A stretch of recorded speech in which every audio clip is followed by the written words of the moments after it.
শোনো না, আমি একটা কথা বলবো বলবো ভাবছিলাম, কিন্তু বলা হইতেছে না তোমার সাথে আমি কথাটা, বুঝছো? তো তুমি যদি কিছু মনে না করো, আমি কথাটা তোমাকে বলেই ফেলি। কত তো ঝগড়াঝাটি হয়, এগুলোকে আর মনে নিয়ে চলে? নাও দুধটা খেয়ে নাও, আর কিছু কথা বলতেছি। কি বলবো বলো। যেটা বলতাম, সবসময় কি আর ঝগড়াঝাটি নিয়ে থাকলে হয়? তো গত 2 দিন থেকে আমাদের সাথে অনেক ঝগড়া হইতেছে, আমরা দুজন অনেক ঝগড়া করতেছি। তা আমি মনে করলাম যে এই ঝগড়াগুলো আমরা আর না করি।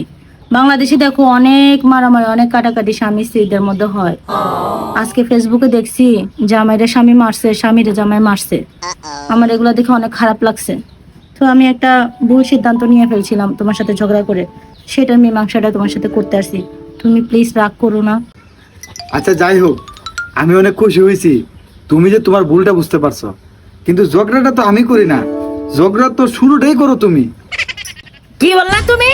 ঝগড়া আমি শুরু করি, তুমি করো না? তুমি যে ঝগড়া করে সেগুলো কিছু না। হুম।